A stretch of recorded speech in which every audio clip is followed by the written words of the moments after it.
বর্তমান সরকার মাত্র ৬০ দিন সময় পার করেছে। এই সরকারকে ঘিরে মানুষের স্বপ্ন ছিল আকাশচুম্বী। মানুষের আশা এবং ভরসা ছিল রীতিমতো সীমাহীন। বহুকাল পরে, প্রায় ১৭ বছর পরে বিএনপি ক্ষমতায় এসছে। একটি সম্পূর্ণ নতুন নেতৃত্ব। জনাব তারেক রহমান সাহেব তিনি ইংল্যান্ডে থেকে এসেছেন। ১৭ বছর তিনি প্রায় সেখানে ছিলেন। থাকার পর সেখান থেকে তিনি বিলেতি আদব কায়দা শিখেছেন। তার যারা আপনজন তারা বলার চেষ্টা করেছেন যে সেখানে তিনি বিলেতি সাহেব সোবা, স্ক্যান্ডিনেভিয়ান কান্ট্রির যে সকল শিক্ষিত জন রয়েছে, অক্সফোর্ড, ক্যামব্রিজ, হার্ভার্ড শিক্ষিত লোকজন রয়েছে, তাদের সঙ্গে উঠা বসা করে নিশ্চয়ই তিনি ভালো কিছু শিখেছেন। অনেকে বলার চেষ্টা করেছেন যে ইংল্যান্ডে মানুষের জড়তা নেই, বাঙালি যারা আছে তাদের মধ্যে একটা ইগোবোধ কাজ করে। তো তিনি যেহেতু ইংল্যান্ডে আছেন, সেখানে একটি উদার গণতান্ত্রিক পরিবেশ, হিংসামুক্ত একটি সমাজ গড়ে তোলার এবং রাজনীতিতে একটি উদার মন মানসিকতা চালু করার জন্য যে ধরনের ট্রেনিং দরকার, নিশ্চয়ই তিনি সেই ট্রেনিংগুলো নিচ্ছেন। তো যা হোক, এই যে মানুষের যে এক্সপেকটেশন, সেই এক্সপেকটেশনের কারণে জনাব তারেক রহমান সাহেব যখন বাংলাদেশে এলো, মানুষ হুমড়ি খেয়ে পড়ল। শেখ হাসিনার নির্মিত ঢাকার আইকনিক যে জায়গাগুলো রয়েছে তার মধ্যে অন্যতম হলো সেই ৩০০ ফিট। তো সেই ৩০০ ফিটে জনাব তারেক রহমান সাহেবের যে স্বদেশ প্রত্যাবর্তন এতটা জাঁকজমকের সাথে, এতটা যাকে বলা হয় আন্তরিকতার সঙ্গে পালন করা হলো যে সারা দেশের মানুষ দলমত নির্বিশেষে সেখানে ঝাঁপিয়ে পড়ল। এমনকি আওয়ামী লীগের অনেক লোক তারাও গেল তারেক রহমান সাহেবকে দেখার জন্য, তার কথা শোনার জন্য, এবং তিনি সেখানে বললেন, আই হ্যাভ এ প্ল্যান, ইংরেজিতে বললেন।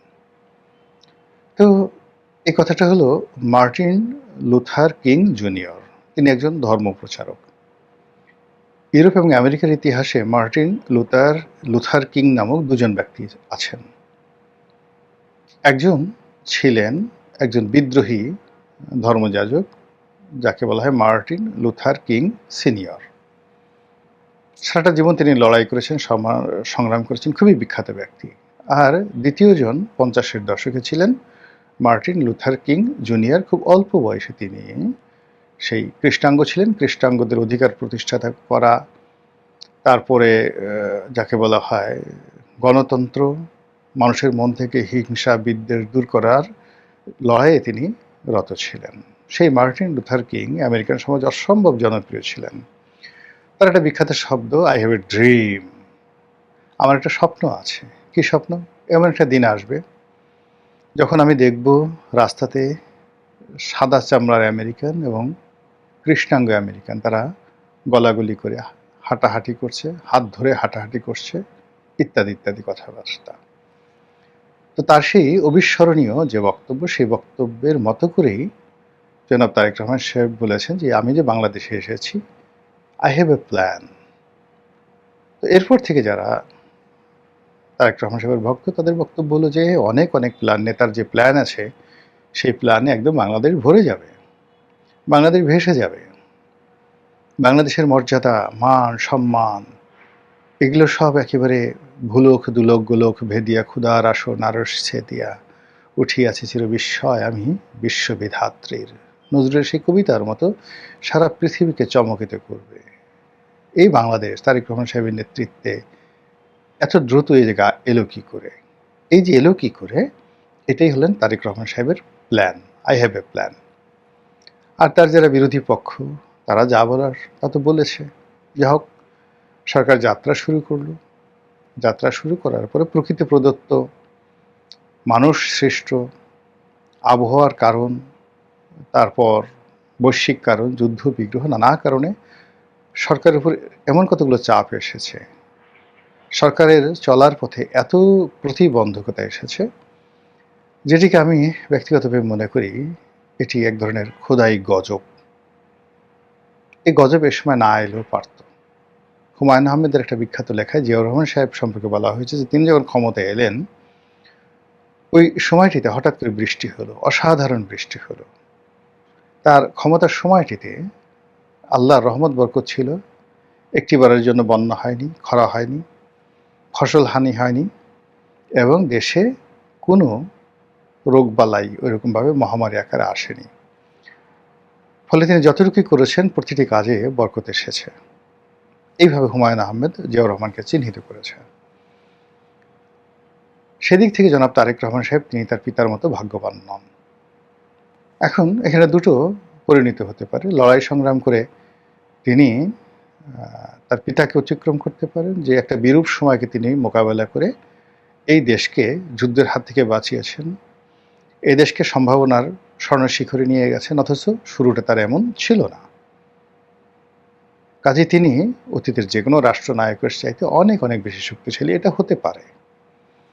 আবার মর্নিং শোজ দ্য ডে, একের প্রথম দিকে প্রকৃতি একটা ব্যাড সিগন্যাল দিয়ে বোঝালো যে তোমার হাতে এই দেশটা নিরাপদ নয়, তুমি যত তাড়াতাড়ি পারো ভাগো, অথবা তুমি সতর্ক হও, অথবা তুমি সঙ্গী সাথী পাল্টাও, অথবা তুমি তোমার যে মন মানসিকতা, চিন্তা চেতনা, এটা ভালো করো, আল্লাহর দিকে মোতওয়াজ্জ হও, আল্লাহর হস্তে শুধুমাত্র ভালো চিন্তা করো।